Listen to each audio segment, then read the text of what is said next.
vamos a centrar, amigos míos, en la primera presentación de la noche a mi cargo, así que con mucha humildad me presento. Yo soy Franco Farías y, digamos, mérito alguno va a ser el que juzguen ustedes al escuchar lo que les tengo que comentar yo el día de hoy. Vamos a tener después una sección de donde se puedan hacer preguntas respectivas a los expositores, y parto entonces yo ahora con lo que vendría siendo mi presentación, la cual tiene un nombre que va al grano. Mi presentación trata acerca del polilogismo, y lo que me gustaría hoy es explicar de la manera más sencilla que se pueda qué es el polilogismo y por qué es un concepto tan importante. A lo largo de mi vida, siempre tienden a hacer preguntas frecuentes, como por ejemplo, ¿dónde vives? ¿Cuál es tu color favorito? Etcétera. Y dentro de estas se suele preguntar, ¿cuál es tu superhéroe favorito? Yo he sido un hombre muy clásico, Batman siempre me ha gustado.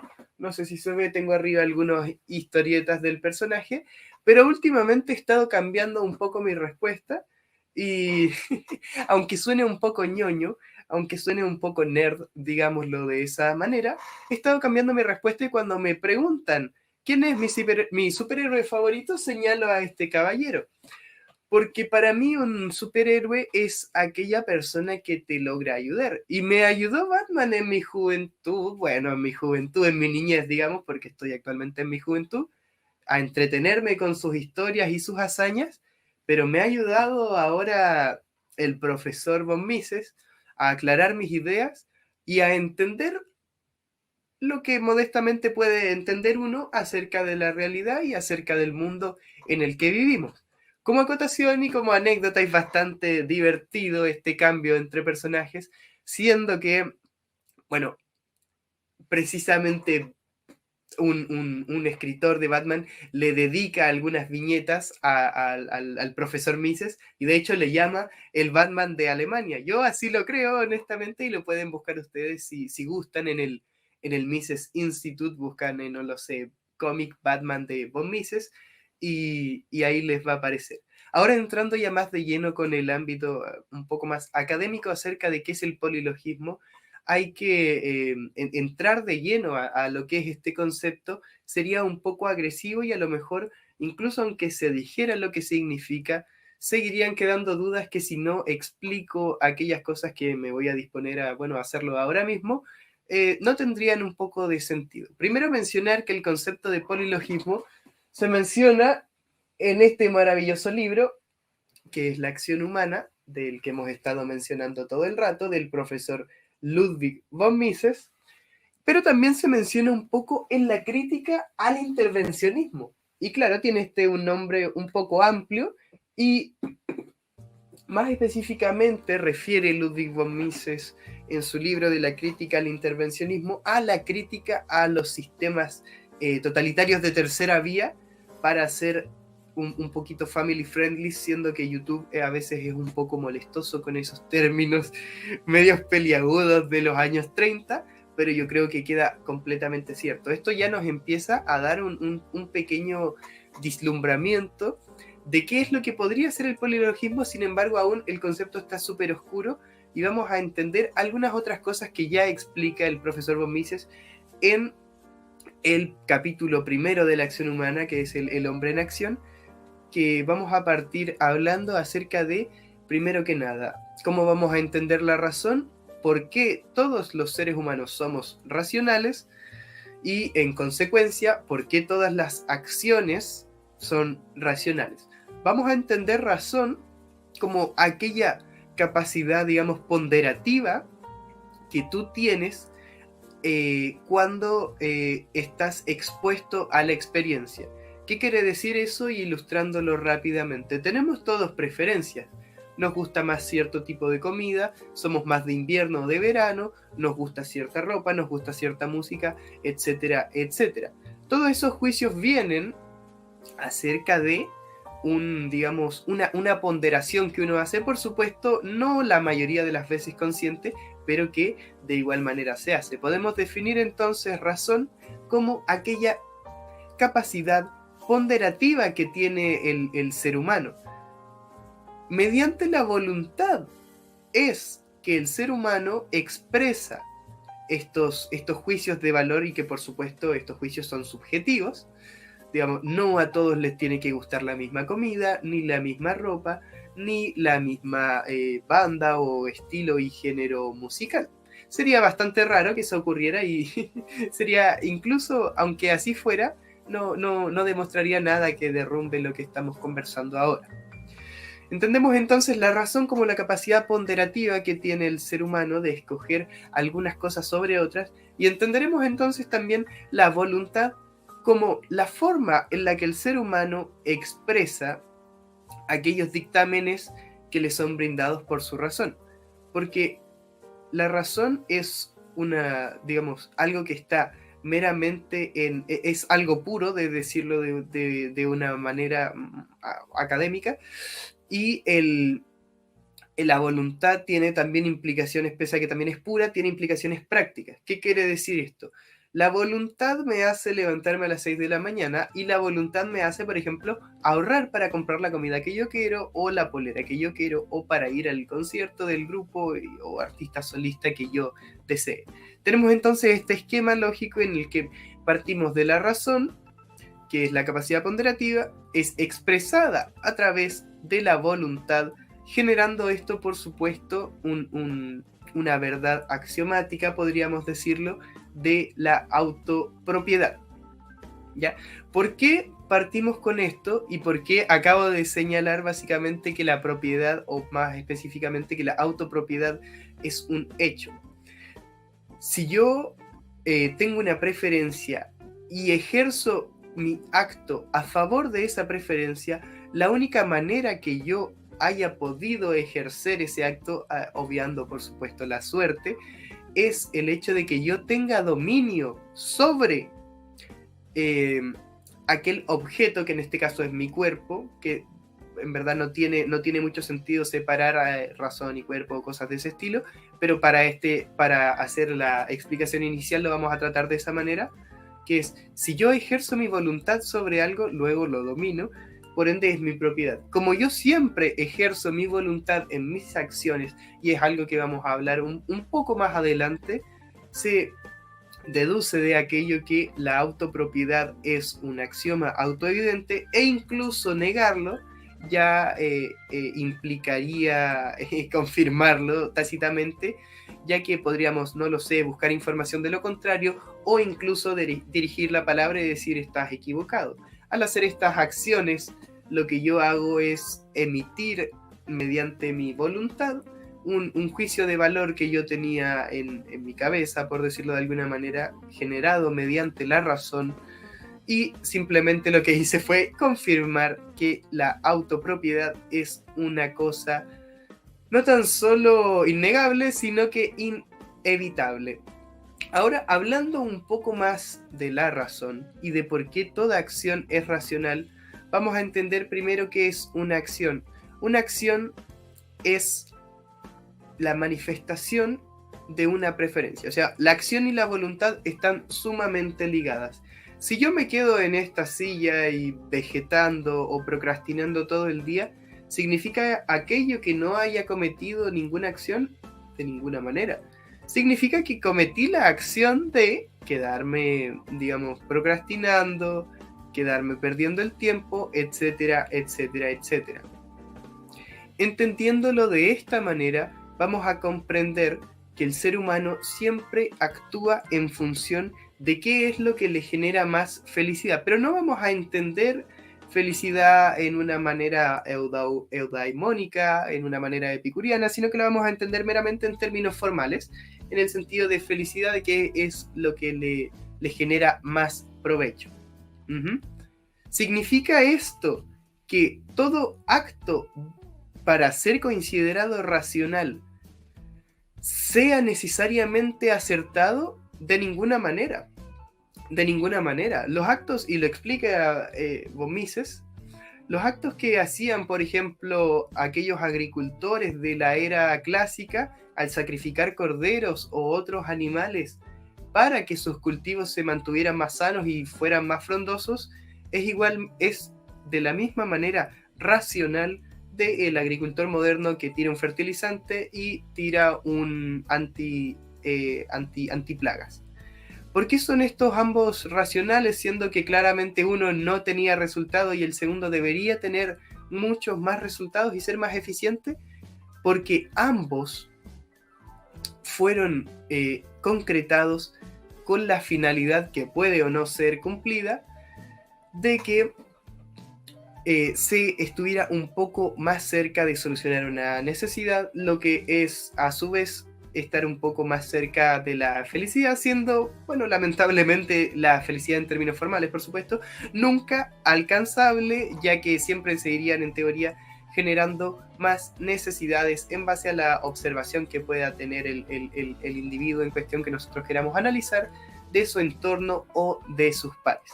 Entendiendo esto y entendiendo, por supuesto, que aquellas, por decirlo así, actos impulsivos como por ejemplo, no lo sé, golpear impulsivamente a una persona o romper en llanto, son aún así racionales. ¿Por qué? Porque lo que se estaría diciendo en este caso es que a la persona actuante, al ser humano, al Homo agiens, como lo llama von Mises, le es más provechoso no retener su instinto que retenerlo. Hay otras veces y hay otras personas, como podrían ser aquellos que sigan las filosofías más ascetistas en general, que disfrutan o les produce más bienestar lo contrario y no lo hacen. Entonces, aquellas acciones que son principalmente impulsadas por la emocionalidad, como una compra impulsiva o otras cosas de ese estilo, son también racionales. Y hago esta introducción para la conclusión que se ha derivado de todo esto, que es básicamente señalar que todas las personas, todos los seres humanos, son racionales. Es conclusión lógica de eso derivar que todas las acciones que hacen las personas son racionales. Entonces, ¿qué es el polilogismo? El polilogismo, y entrando ahora recién en la materia de lo que se trata esta charla, pero era importante mencionar lo anterior para comprender por qué están los polilogistas equivocados,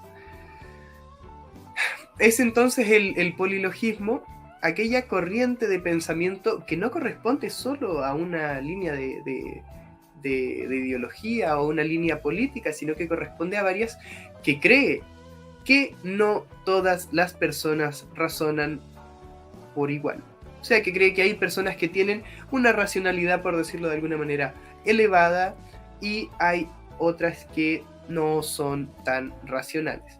Se ha manifestado esta, o que incluso que no razonan de la misma manera, que algunos dicen, algunos van a razonar en pos de, no lo sé, su propio interés, y otro en pos del interés colectivo, siendo que en última instancia, y como ya vimos, y como es incluso demostrado axiomáticamente, el ser humano siempre actúa en pos de lo que él cree que le proporcionará mayor beneficio. Puede ser eso un acto egoísta o puede ser eso un acto conocido como filantrópico o caritativo. Bueno, son polilogistas aquellos que dicen lo contrario. Son polilogistas aquellos que dicen, por ejemplo, que hay dos clases irreconciliables en la historia que están condenadas a pelear porque ven la vida de una manera diferente, porque razonan de una manera diferente, siendo esta clase la primera la explotadora y la segunda la explotada. Pero lo son también polilogistas aquellos que dicen que su raza, a lo mejor perteneciente al centro de Europa, es, por decirlo así, elevada, frente a otras razas que podrían no conseguir incluso la capacidad de razón tan elevada, o incluso tener algún ápice de razón en su cuerpo. Son también entonces polilogistas aquellas personas que dicen que un género es, o un sexo es más racional que el otro, o que un sexo está premeditado a. Siempre que alguien diga que alguien está premeditado a, por el mero hecho de ser de una religión, de un país, de un sexo, de una clase social, de una orientación sexual, está cayendo en lo que podríamos considerar como la falacia polilogista. Y es por eso por lo que a mí me parece bastante interesante este concepto y por qué creo que hay que despolvarlo y usarlo con mayor frecuencia.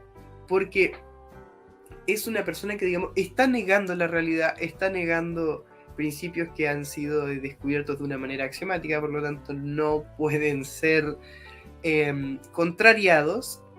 Implica eso que lo que sea que estén diciendo, a pesar de que tenga una bonita retórica y etcétera, etcétera, es falso. Es llanamente falso. Por lo tanto, podríamos decir que todos, para ponerlos con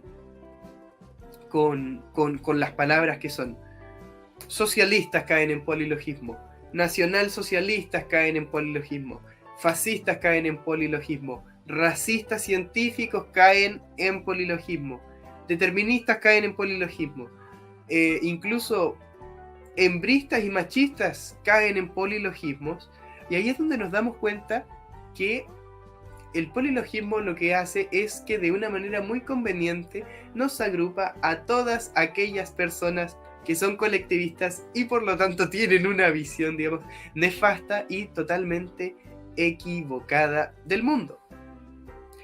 El polilogismo, junto con muchos otros conceptos que genera von Mises, a lo mejor fueron un poco olvidados porque es principalmente reconocido von Mises por sus escritos económicos, pero incluso aún así, viendo cómo entiende la economía el profesor von Mises, me parece súper triste y estoy aquí para hacer lo posible por intentar revertir esa situación, que como muchos otros conceptos súper interesantes como el que mencioné hace un tiempo, Homo agens, hayan sido dejados en el tintero y nos quedemos con los principales que vienen siendo praxeología, cataláctica, etcétera, etcétera, etcétera.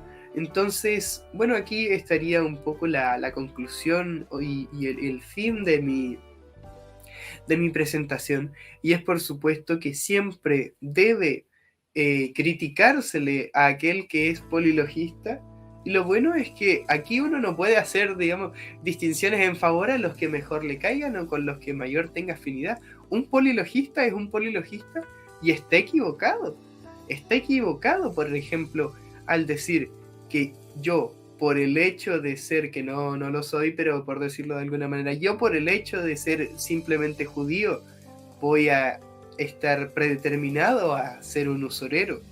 Es polilogista también el que dice que yo por ser hombre estoy predeterminado a ser un maltratador, a ser un acosador, etcétera, etcétera, etcétera.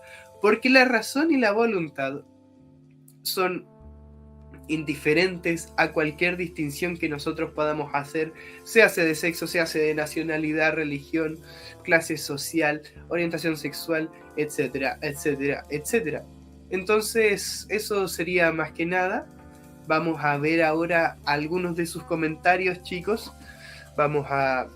Me voy a acercar un poco a la pantalla para poder leer sus comentarios. Vamos a responder 2 o 3 y después lo que iría tocando sería darle el pase a Ítalo. Así que vamos, vamos a ver. Mira, esta me parece una buena.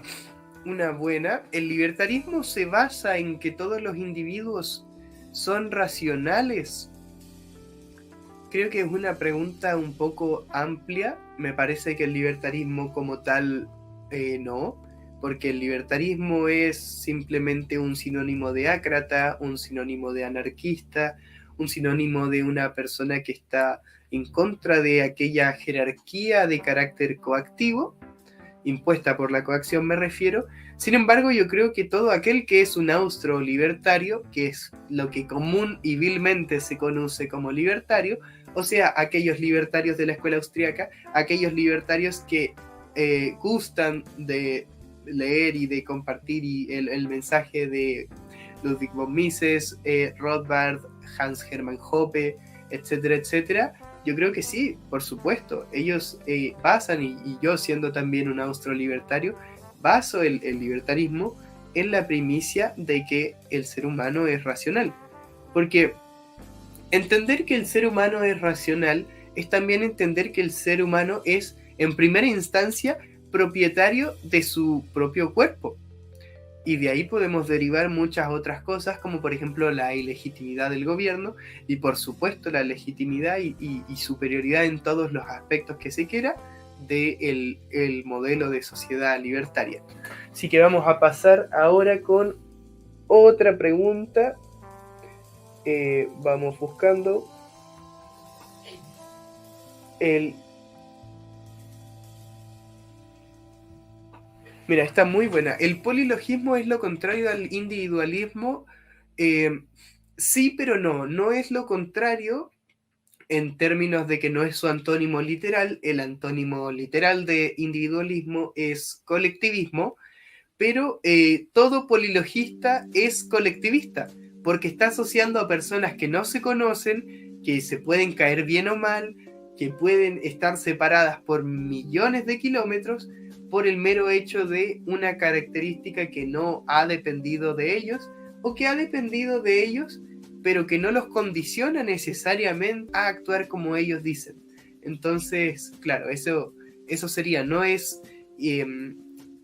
explícitamente el antónimo a individualismo, pero cada polilogista es colectivista y cada colectivista tiende a ser polilogista. Vamos entonces, yo creo, ya que son preguntas cortitas, dos más y vamos dándole el pase a Donita Laumeña.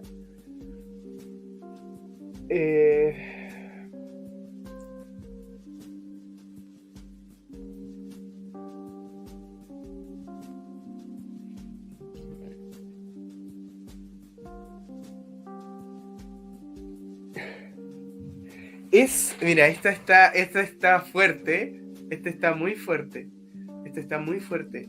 Es la razón lo que le hace al humano ser humano. Yo creo que no por completo. Me parece a mí, ¿quién me está llamando? No puedo. Me parece a mí que es la mezcla de razón y voluntad lo que hace al ser humano ser humano. La razón porque es lo que le permite distinguir y lo que incluso más que el pulgar oponible nos ha hecho, por ejemplo, compartir nuestras experiencias con nuestros sucesores. Yo, gracias a la vida, aún no tengo algún sucesor, no tengo hijos aún, pero entiendo que es bien conocida como característica del ser humano que le enseñamos nosotros a nuestros descendientes cuáles son las costumbres, cómo se debe casar, etcétera, etcétera. Eso es una mezcla, y como todas las acciones que se hacen y lo que hace al ser humano, la razón y la manera en la que el ser humano ejerce su razón, que es mediante la voluntad. Entonces, ahí estaría. Vamos ya, yo creo que ya, una última. ¿Es posible tener voluntad sin razón? Yo creo que no se puede tener la una sin la otra, pero ambas son conceptos separados. Podría llegar a tenerse razón sin voluntad, pero sería algo tan incomprobable, sería incomprobable porque, por ejemplo, en mi propio caso, o en el propio caso de cualquiera que quiera hacer el análisis, no podría confirmarse que él tiene razón sin tener voluntad, porque al hacer el juicio introspectivo de ver si es que él tiene voluntad, estaría aplicando la voluntad misma. Luego, si hay otro objeto o otra cosa que pueda tener razón sin tener voluntad, jamás tendríamos cómo averiguarlo. ¿Puede tenerse voluntad sin razón? Yo creo que no, porque la voluntad es la capacidad y la convicción de hacer algo.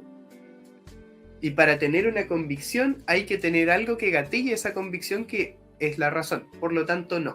Con esto, ya como última pregunta, yo creo que vamos terminando la presentación que he hecho el día de hoy. Vamos a darle el paso entonces ahora a don Ítalo Omeña.